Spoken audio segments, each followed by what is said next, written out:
and He always smiles to me. Namo tassa bhagavato arahato sama sambuddhassa. Namo tassa bhagavato arahato sama sambuddhassa. Namo tassa bhagavato arahato sama sambuddhassa. Anak-anak ini adalah milikku. Harta ini adalah milikku. Demikianlah pikiran orang bodoh. Sesungguhnya dirinya sendiri adalah bukan miliknya. Bagaimana mungkin anak dan hartanya menjadi miliknya?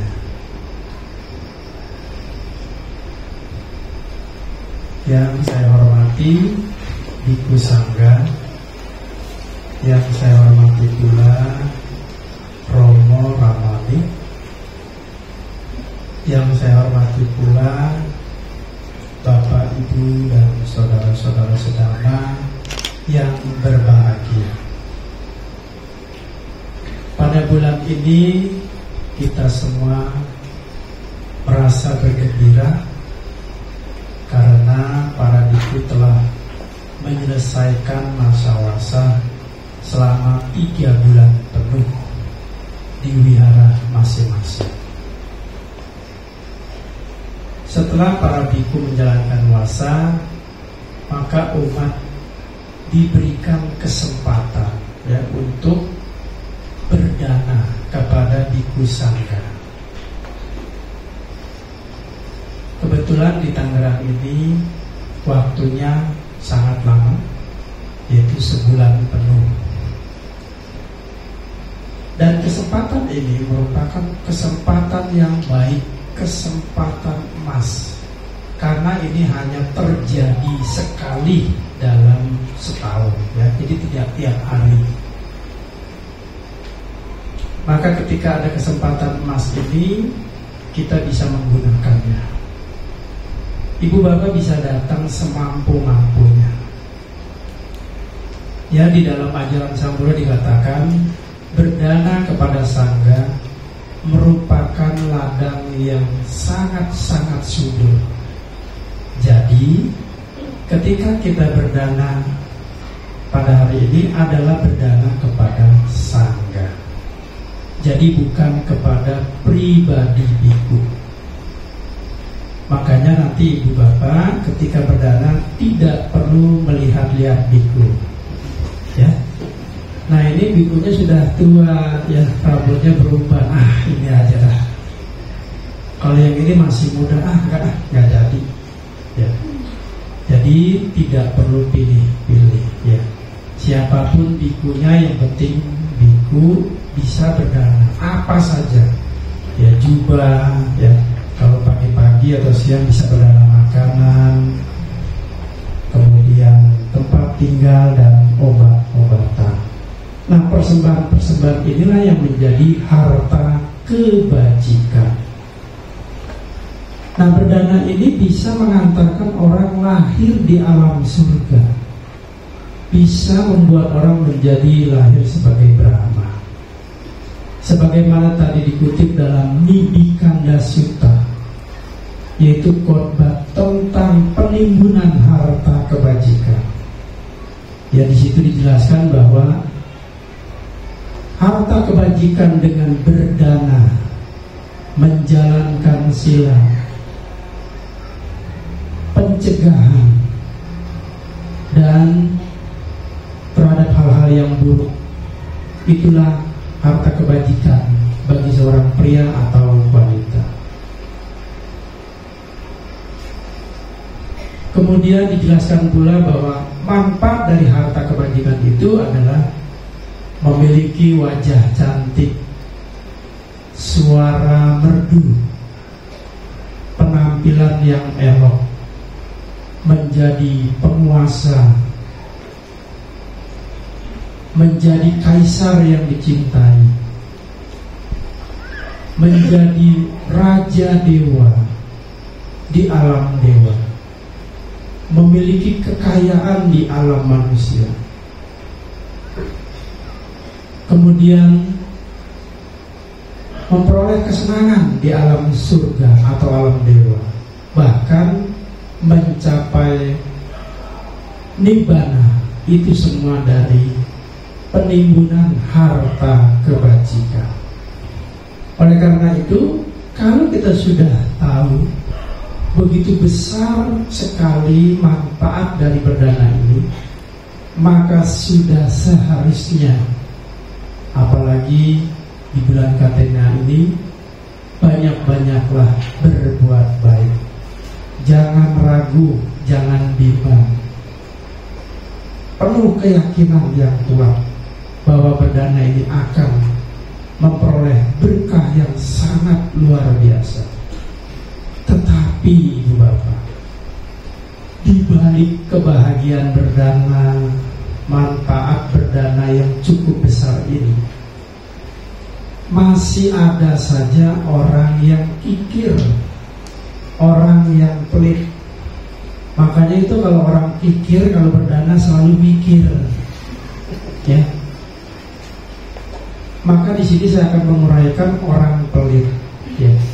Dan apa akibat dari orang pelit? Saya uraikan secara sistematis. Pertama, apa sih arti orang pelit? Yang kedua, apa ciri-ciri orang pelit? Yang ketiga, apa sih akibat daripada orang pelit? Nah, di sini saya akan uraikan secara singkat namun jelas, padat, bermanfaat. Nah, untuk mengetahui ini, mohon cerita ini disimak baik-baik. Yang pertama, pengertian orang pelit. Orang pelit itu adalah orang yang enggan, ya, mengeluarkan uangnya. Bahkan dia rela meninggalkan kenyamanannya dan kebutuhannya demi menumpuk uang atau harta benda.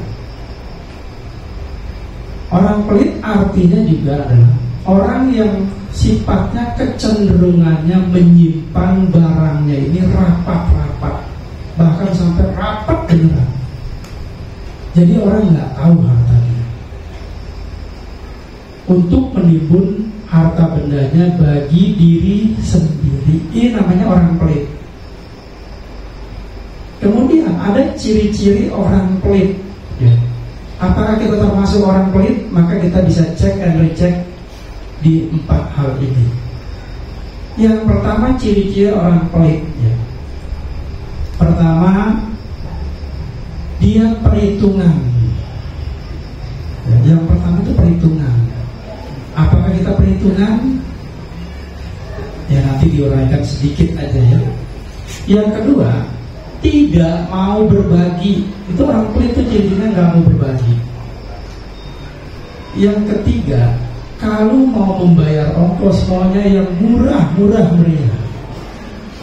Itu yang ketiga. Kemudian yang keempat, tidak mau rugi. Ya, apakah kita termasuk ini? Semoga Ibu Bapak tidak termasuk dalam kategori ini, dan amit-amit jangan baik. Ya, yang pertama, orangnya perhitungan. Misalnya saya kasih contoh sedikit aja, ya, karena saya waktunya sangat mepet. Daripada saya kepepet, mending saya pepet aja. Ya, jadi saya kasih sedikit aja contoh. Misalnya perhitungan tuh begini. Saya mau minum es teh manis. Anggaplah harganya 10.000 es teh manis. Kalau es teh manis 10.000, kalau begitu es teh saja mungkin 5.000. Masih mahal nih. Udahlah tehnya aja 2.000 misalnya. Udahlah beli tehnya aja. Udah di tengah-tengah begitu ya. Kalau perlu bikin sendiri, ya. Nah itu orang pelit. Itu contoh satu aja, masih banyak ya, waktunya karena nggak cukup ya. Kasihan ibu-ibu ya, pergi matanya melek. Kemudian yang kedua, ibu bapak, ciri-ciri orang pelit adalah tidak mau berbagi. Misalnya sudah tahu ada katina di mana-mana sebulan penuh, yang lain pada datang ya, menyambut datangnya katina, mempersiapkan barang atau dana untuk sangga. Tetapi dia ketika diajak temannya selalu entar sok. Jawabannya entarlah besok, tapi nggak pernah jadi. Dia nggak mau berbagi. Jangankan dana makanan, dana minuman ya. Satu butir nasi pun kalau perlu dia telan, tulang itu masih enak dia makan kalau perlu. Karena ada tulang yang enak ya. Kucing kalau ngeliatin sampai lemes kayak dibagi-bagi. Apa sebenarnya? Kenapa? Saking pelit-pelitnya, tulang aja masih dikeremus. Apalagi daging, wah sorry berat deh. Jadi nggak mau berbagi, nasi sebutir nggak mau bagi, apapun dia nggak mau berbagi. Ini ceritanya saya cerita begini orang yang kaya ya, orang yang mampu. Tapi kalau orang yang miskin, perhitungan begini nggak mau berbagi itu wajar ya, karena dia nggak punya uang ya. Makan aja sore pagi, boro-boro dia ngasih uang ya. Jadi ini saya bicara ini orang yang mampu, orang yang kaya ya. Kemudian yang ketiga adalah ciri-ciri orang pelit itu kalau mau membayar harganya yang murah. Ya misalnya dia beli pakaian ya.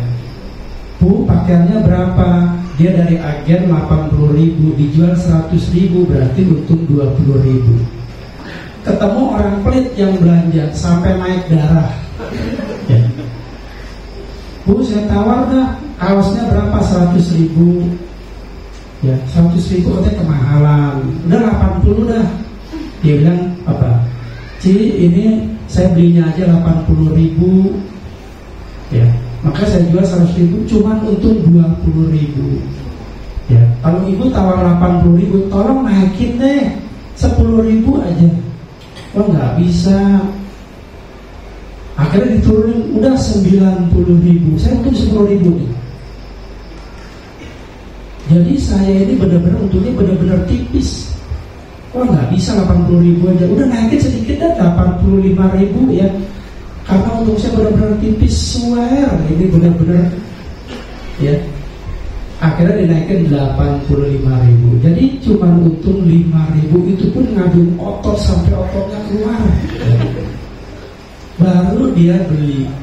Nah ini orang yang pelit. Jadi maunya yang murah ya. Kemudian yang keempat, tidak mau rugi. Nah hati-hati kalau ada teman yang tidak mau rugi ya. Caranya bisa dites makan bersama ya. Begitu bayar dia lari ke WC. Nanti saya ke WC dulu. Begitu pembagian sudah resmi baru dia keluar. Nah ini dia tidak mau rugi. Itu salah satu contoh aja, karena kebanyakan nggak cukup waktunya. Sekarang apa akibat dari orang pelit ini? Dia nggak pernah berdana, nggak pernah berbagi. Akibatnya apa? Bisa lahir sebagai manusia, ya, lahir sebagai manusia. Jadi kalau lahir sebagai manusia, dia hidupnya miskin, melarat, baju kering di badan, yang lain kering dijemur, dia di badan kering, ya. Nah, di sini saya akan memberikan sedikit cerita, ya. Jadi saya ambil dari kitab suci Dhammapada, itu halaman 247, bukunya tebal sekali, segede balok ya. Saya sudah membacanya, saya ceritakan pada kesempatan ini kepada ibu-ibu. Dikisahkan di kota Salati, ada seorang bendaharawan, yang namanya Ananda ya. Di sini ada yang namanya Ananda? Tidak ada, bagus ya. Kalau ada repot ini ya. Namanya Ananda. Ananda ini adalah bekerja sebagai bendaharawan, dan dia memiliki anak satu namanya Mulasiri. Orangnya kaya raya, uangnya banyak sekali, 7 turunan, bahkan sampai 9 turunan nggak habis-habis dimakan. Jadi kebetulan dia punya anaknya satu, bayangkan. Udah orangnya pelit, hartanya segudang, anaknya cuma satu. ya, nggak bakal habis dimakan. Tapi Ananda ini walaupun dia kaya, tapi dia kikir, pelit, medit. Dia nggak pernah berbagi kepada siapapun. Meskipun makanan, minuman, uang, ya, kepada orang-orang yang membutuhkan, dia nggak pernah berbagi. Sedangkan pada saat itu Buddha hadir di dunia, dia nggak pernah berbuat baik. Pada suatu ketika, setiap 2 minggu dia mengumpulkan keluarganya. Kemudian keluarganya itu diajarin tentang supaya kaya itu bagaimana. Dia ceritakan begini, tapi ini jangan ditiru ya, apalagi sampai di-share, jangan. Ya. Dia bilang apa? Saudara-saudariku, kita ini jangan menganggap merasa kaya. Walaupun kita punya uang, ya misalnya punya uang 800 miliar misalnya, jangan menganggap kita ini kaya raya. Seharusnya kita menimbun, ya, mencari dan menimbun, supaya kita tambah kaya. Apabila seseorang menjatuhkan sesen demi sesen dari jari jemarinya, maka uangnya akan habis, hartanya akan habis. Nah, kemudian Ananda ini memperlihatkan harta kekayaannya kepada keluarganya. Dia menyimpan 5 tempat penyimpanan harta kekayaannya kepada keluarganya. Terutama anaknya ini ditempatkan di sini, 5 tempat penyimpanan harta bendanya. Nah, suatu ketika Ananda ini berdasarkan kepelitannya, kekikirannya, keangkuhannya, dia tak lama kemudian meninggal dunia. Nah, ketika meninggal dunia, lahirnya di mana? Lahirnya di alam manusia, yaitu di gerbang kota, di lingkungan pengemis. Nah, dia itu ketika lahir ada di kandungan pengemis yang jumlahnya 1000. Nah, apesnya ketika si pelit ini ada di kandungan ibu ini, seluruh pengemis yang berjumlah 1000 orang, tadinya itu kalau ngemis selalu dapat makanan, dapat minuman, bahkan dapat uang. Pas gara-gara ada si pelit ini, mereka nggak dapat apa-apa. Ya, jadi semua kalau ngemis tuh nggak pernah dapat apa-apa. Jangankan nasi, minuman, sebutir nasi pun nggak pernah dapat. Jadi semuanya apa sekali. Kemudian ada pemimpin pengemis yang berpikir demikian, teman-teman, hari ini kok kita benar-benar apes sekali ya. Kita ngemis kemana-mana nggak pernah dapat. Ini ada siluman apa ini di antara kita? Coba kita cek. Kemudian begitu dia cek, tapi dia nggak bisa menentukan siapa orangnya, maka dibagi 2. Ya. 1000 dibagi 2, jadi tinggal 500. Nah, pengemis yang kedua yang udah dibagi, dia selalu ngemis dapat makanan minuman. Sementara pengemis yang pertama ini, kelompok pertama nggak dapat. Akhirnya dicek lagi, dari sekian 500 ini siapa nih yang membawa sial, yang membawa apes? Ternyata ada seorang ibu yang mengandung. Wah, ini jangan-jangan dia nih, ya, membawa apes bagi kita semua. Akhirnya si ibu itu diusir. Ya.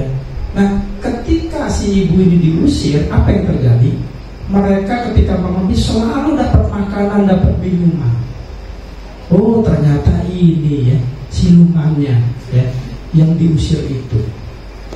Nah, kemudian kembali ke si ibu ini, dia berpikir, iya ya betul juga nih.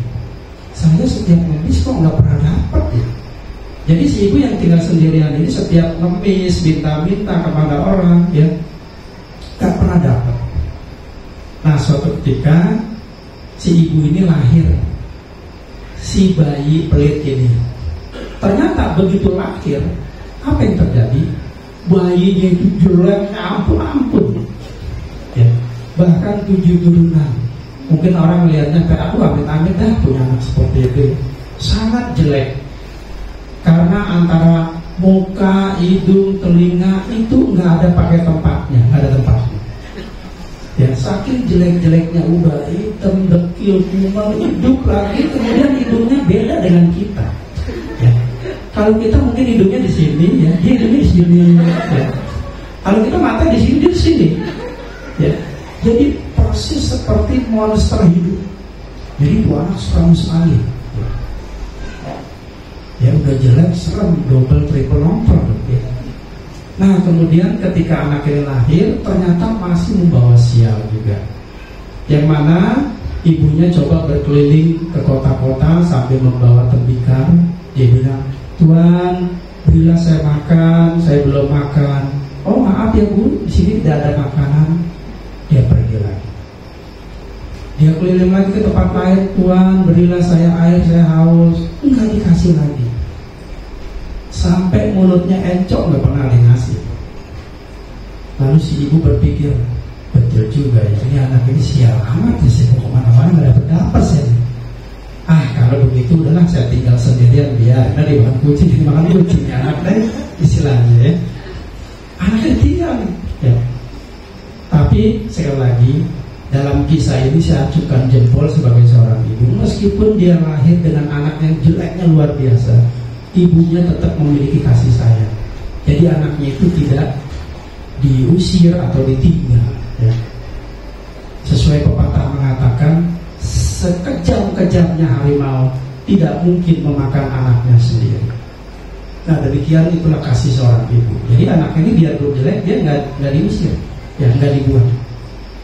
Tapi jangan ditanya ya Bante, zaman sekarang ada tuh ibunya kejam, begitu lahir anak dibuang, itu stres. Beda lagi, harus dibedakan. Nah ini ibunya nggak stres. Ya. Nah kemudian anak itu ditinggal. Coba saya ngemis sendirian. Kemudian dia ngemis. Tuhan, saya belum makan. Oh Bu, ini ada makanan, ini ada nasi, bawa aja silakan. Dapat. Tuhan, saya belum minum, dikasih minum. Ya. Nggak punya uang, dikasih uang. Pokoknya kalau dia nggak bawa anak ini, ya, anak si monster ini nggak dibawa-bawa, selalu dapat terus. Nah kemudian anak ini karena sering dikasih makan, lama-lama badannya gede, ya, badannya gede. Kemudian si ibu sudah nggak sanggup lagi karena dia udah gede, maka dia disuruh cari makan sendiri. Ya, ibunya bilang begini, anakku, kamu ini sekarang sudah gede. Gara-gara kamu tuh seluruh pengabdi sampai nggak dapat makanan gitu.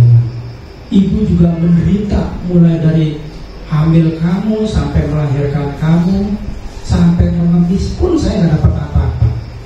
Kamu benar-benar sangat membuat ibu menderita. Nah sekarang kamu sudah besar, nanti kamu cari sendiri dah ya makanan. Ibu sudah tidak sanggup lagi karena kamu sudah besar, maka dikasih tembikar ya. Tembikar tahu ya?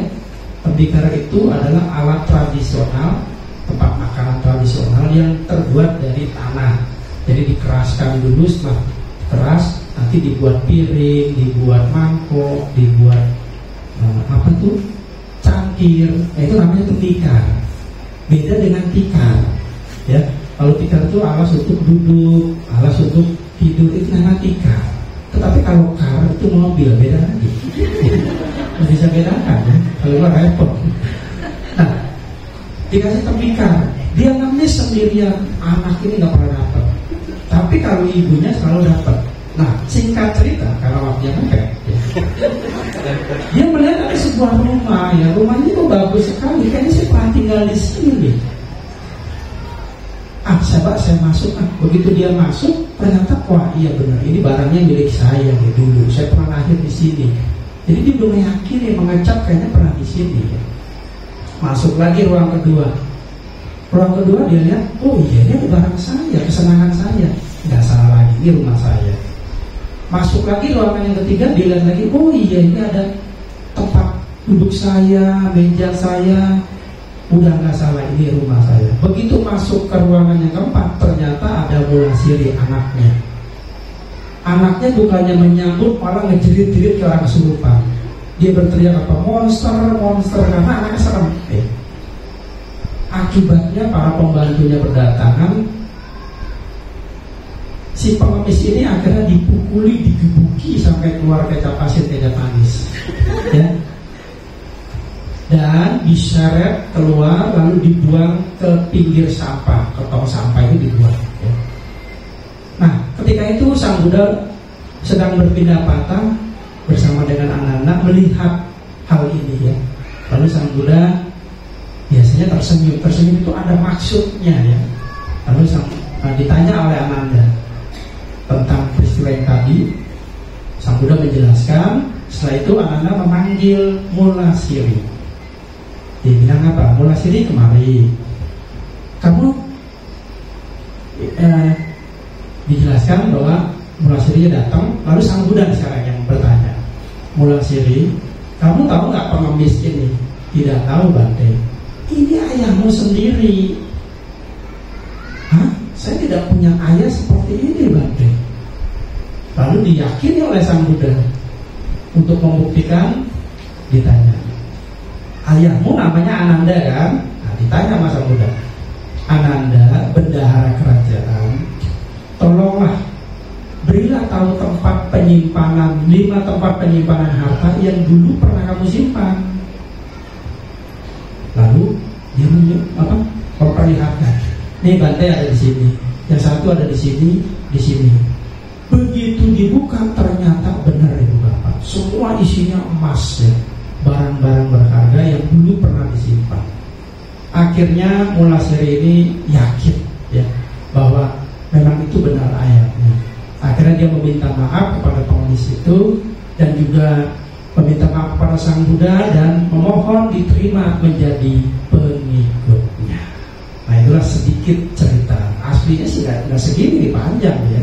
Cuman ngeliatnya udah pada bengkok semua, ya, kesian banget, ya. Nah, itulah akibat daripada orang pelit. Ya, makanya kita jangan pelit. Kalau ada kesempatan berdana, mari kita berdana, ya, semampu-mampunya. Karena ini akan menjadi harta kebajikan bagi kehidupan kita, baik yang sekarang maupun yang akan datang. Oleh karena itu, selamat berdana di masa Katina. Semoga berkah kebajikan ada pada kita semua. Sabi sata bhavantu sukhita. Semoga semua makhluk hidup berbahagia.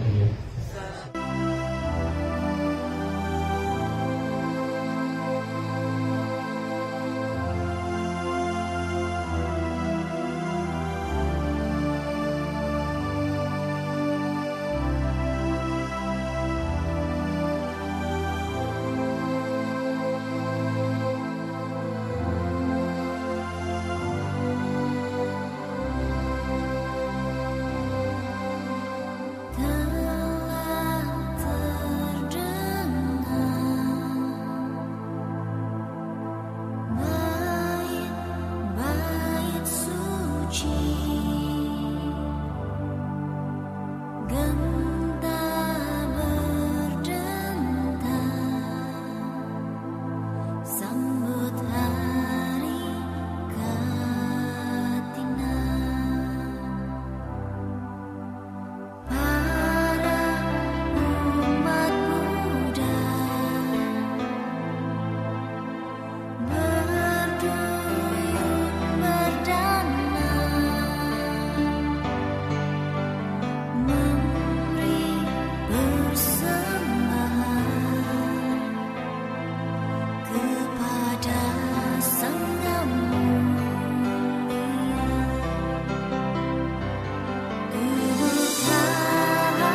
Hidup penuh arti kehidupan yang dijalani.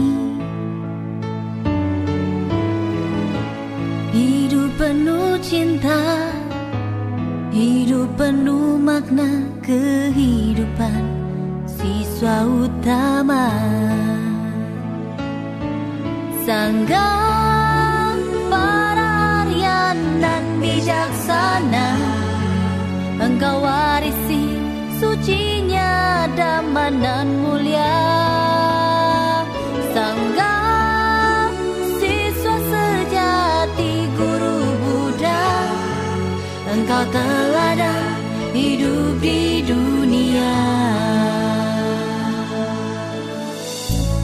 Hidup tanpa iri, hidup tanpa benci, kehidupan yang dilalui. Hidup tanpa noda, hidup tanpa celah, kehidupan siswa Sang Buddha. Sangga para Aryan dan bijaksana, Engkau warisi sucinya damai dan mulia. Sangga siswa sejati guru Buddha, Engkau teladan hidup di dunia.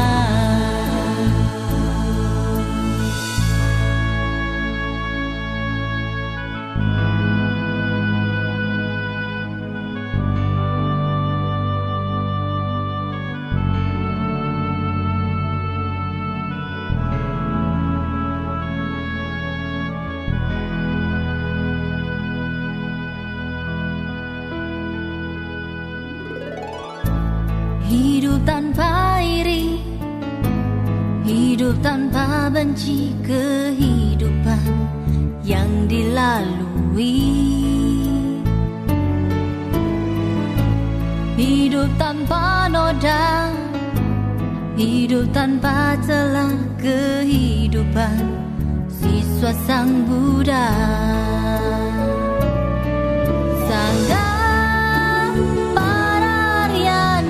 bijaksana, Engkau warisi sucinya damai dan mulia. Sangga siswa sejati guru Buddha, Engkau teladan hidup di dunia.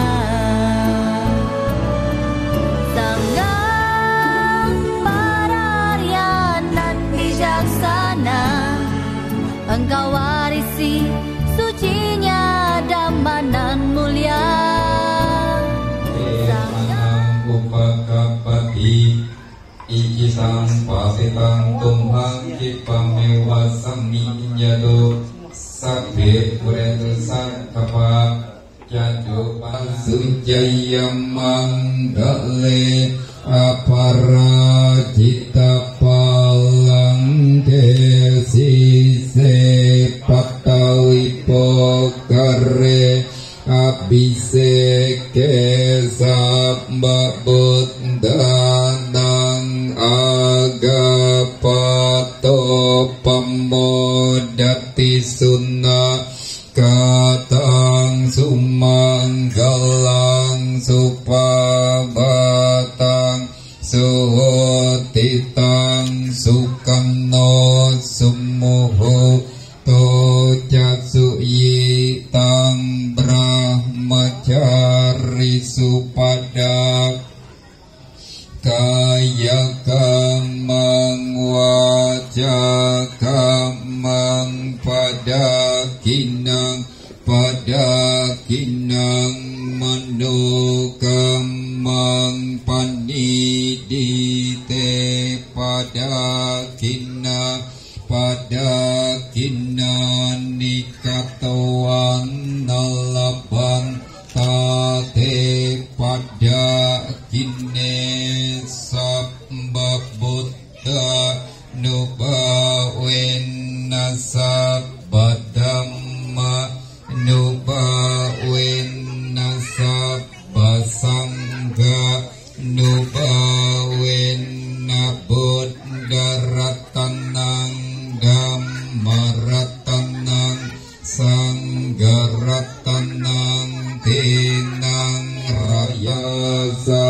sabete upadawa sabete dundimita sabete awamanggala winasantu ayuwadako danawadako siriwadako yasawadako. Dipimpin oleh Biku Sangga. Kepada Bapak Ibu hadirin yang duduk di kursi dimohon untuk mengambil posisi berdiri dan beranjali.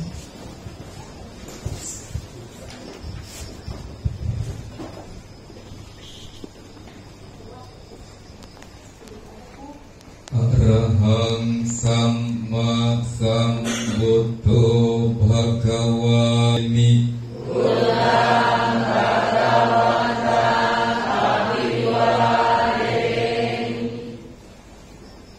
Swakato Bhagavata Dhammo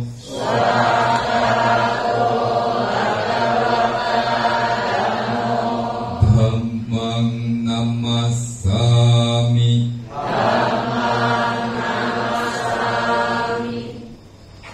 Supatipanno Bhagavato Sawaka Sangha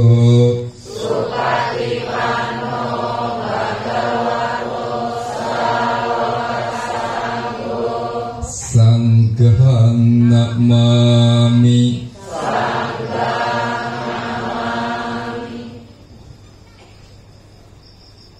Berharap kebahagiaan semua makhluk, kita mengucapkan Sabbe Satta Bhavantu Sukhitata. Semoga semua makhluk hidup berbahagia.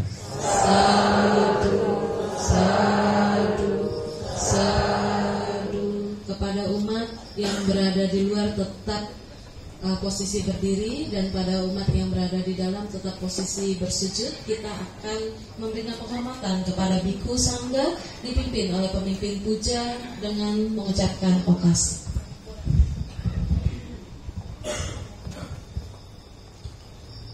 Para mari Bapak Ibu saudara kami sama yang berbahagia, sebagai penutup kegiatan puja Sangha dan Nakatina pada malam hari ini, sebagai ungkapan terima kasih dan penghormatan kita kepada para Biku Sangga yang telah berkenan hadir, marilah kita bersama-sama memberikan namaskara bagi Bapak Ibu yang di dalam, menamaskara bagi Bapak Ibu yang berdiri. Cukup untuk membukukan badan sebanyak 3 kali. Kita awali dengan kalimat prokasa, lalu disambut dengan wandami bante. Okasa